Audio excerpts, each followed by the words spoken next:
Good day, everybody.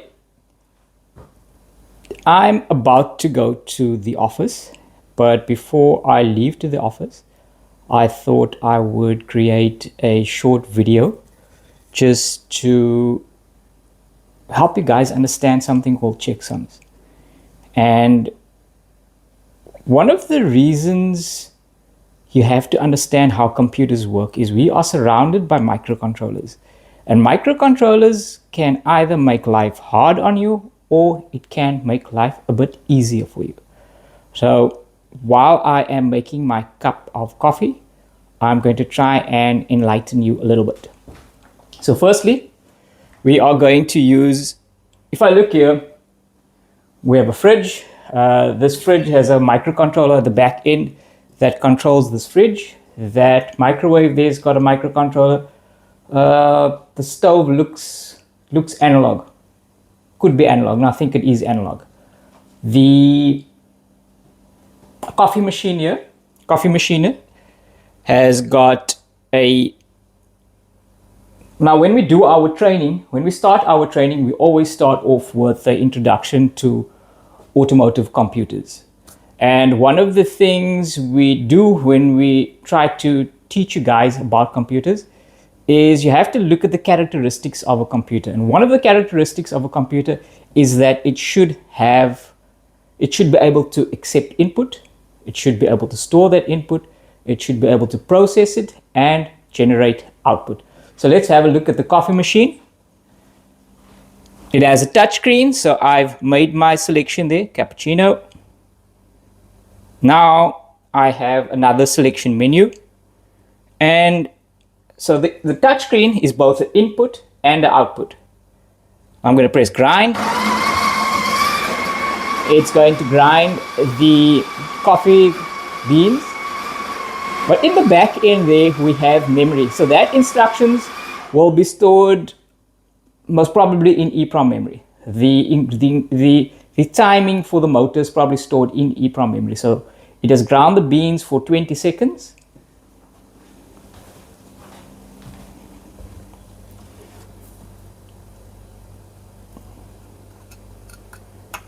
Next, we're going to brew it. Grab a cup. I think let's take a Bosch cup. Let's keep to the topic. Okay, so now we start brewing the coffee. So what's going to happen is at the back end there, our microcontroller will have GPIOs, and on your GPIOs we probably have something on the output side that is going to turn on an element, and once that element is turned on, it is probably going to monitor the time. We've got a timer running on it. Okay, right. What I've done now is I have stopped it prematurely to make the brew a bit stronger. Now, this all is pretty similar to what happens in an ECU. Now, if, for example, I wanted to edit that data, the timing there, I could probably dump the memory inside that coffee machine and find the lines where it tells the thing when to, or what time duration that the pump needs to run to brew the coffee. So I could shorten that time there. So that could be like remapping the coffee machine. I know guys do this. Guys actually turn back the counters in the retail coffee machine. So they'll take the EPROM memory, they'll dump the EPROM memory, and they'll drop the counter in the retail machines, because these machines can become pretty expensive. Okay, so now we need some milk. You do find fully automatic coffee machines that will do everything at once, where you put the coffee and it will dispense everything. Now, if I look at the way this thing works, at the bottom there, we have a sensor. Well, you have to turn it on. At the bottom, we have a sensor that checks the temperature of the milk. Let's just go over that. So if I lift it up, tells you to place the jug back on the sensor.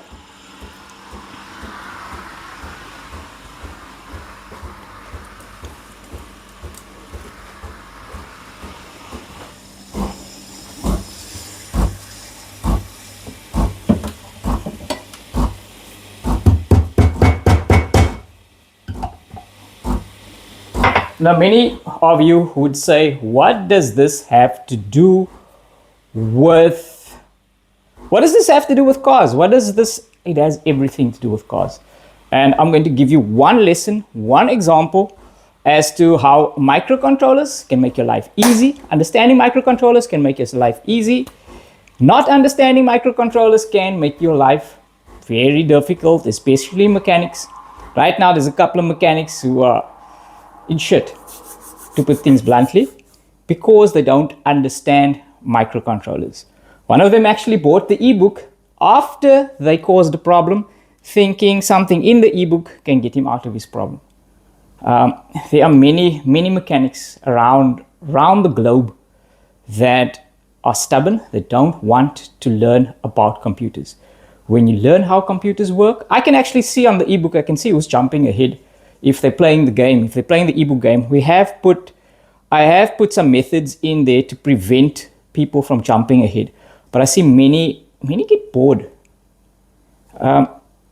Look, there's no easy, let me just grab my coffee.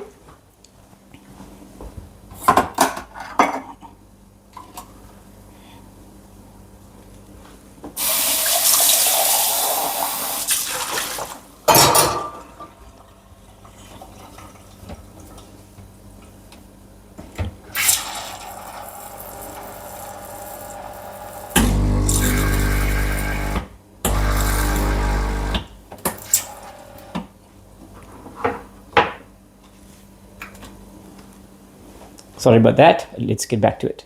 So, as I said, many of you,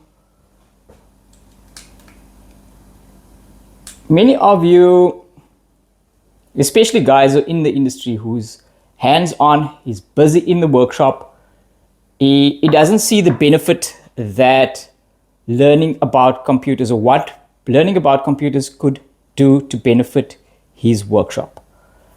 Let's use the current example. So we have technician number A. He has done something countless times, and this time it has failed. If we look at, let me just turn this thing off. So there are two types of technicians. There are technicians who understand how computers work, and there are technicians who don't understand, technicians who push buttons. Now, button pushers tend to cause a lot of problems. Now, we had a vehicle in with us. We repaired it. We needed to figure out what was done before. Firstly, the mechanic lied to us, told us he reversed the terminals on the battery. And that particular platform, I know that vehicle very well.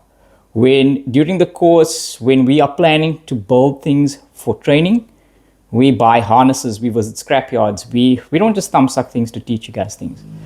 Though, when we do that, I checked this particular vehicle out. We stripped this vehicle's harness out, and I found that there is a lot of diodes in this vehicle's harness. So this gentleman told us that they had reversed the battery terminals, and for me, if they had reversed the battery terminals on this particular vehicle, it would have blown those diodes. Because he says they clamped the battery and it fried the ECU, but it only fried the ECU. It didn't damage any of the other components. But let's not get too much into that. I'm going to get to the point where I can see that he does not understand computers. Now, in microcontrollers, we have something called a checksum. So this is today's lesson for you guys. This was actually what I wanted to explain to you, is just a quick understanding or a better understanding of a checksum. Now, what is a checksum? To make it simple, let me have a seat. Let me give you an example of a checksum. A checksum my wife gave me. So if you look there, we used to have 4 dogs, right? There we go, 4 dogs. Fonzo, Bailey, Coco, and Bell. So those 4 dogs were my checksum. So my wife told me we keep our dogs indoors. So I come in, I would come and open up for them at lunchtime. Before I leave, I have to make sure that all of them are safe and that all of them are inside. So that is one of my checksums. So let's use this as, just modify this a little bit. So now let me create a checksum for that. Call it CKS. CKS, so 4 dogs, count 4 dogs. So 1, let's just call it 4 dogs. And usually you need to know when ECUs check their checksum. So most of the time ECUs will check the checksum upon startup, and if the checksum fails, it will not proceed. So let's say this is my checksum. My checksum before I leave the house. I need to make sure that there is 4 dogs. So I'll check, see, okay, 1, 2, 3, 4 dogs, out. Well, let's say now, for example, today, if I check my checksum will be incorrect because our male Rottweiler has passed away. So our checksum, there's 3 dogs today, so the checksum would be incorrect. Now, one of the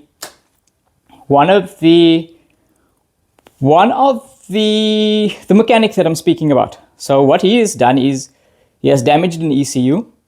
He's attempted to do a DPF delete, and when he wrote the file back, the file that was written back had an incorrect checksum. So let's say now we have 3 dogs. So what I should do is I should change the checksum. So when I'm leaving, I will check the checksum and see, okay, there should be 3 dogs, count the 3 dogs. If I see them, the checksum is fine and I can go. Okay, let me give you another example. Let's say before I leave, I have another checksum. So sometimes some vehicles will have 2 checksums. They'll have more than 1 checksum. So they would have a checksum that will monitor, for example, I decoded a truck, and when decoding that truck, I edited certain lines in the EPROM memory. But when I edited those lines, it triggered a checksum. So when it triggered that checksum, certain functions in the vehicle didn't work. Gears didn't shift, the control unit didn't go to sleep, and that was all caused by an incorrect checksum. So sometimes there'll be multiple checksums. Now, for me, the purpose of a checksum is to make sure that the computer can carry out its tasks. So one of my checksums, when I leave the house, I need to make sure I have keys, I have a wallet, I have a phone, and my laptop. So that will be a few items for my checksum. So if I leave home without any of those and I don't check my checksum, my day won't go well. Now, if I forget the keys, I won't even make it out of the driveway. So my function would not work because my checksum was incorrect. So I hope you guys understand what I'm trying to say now.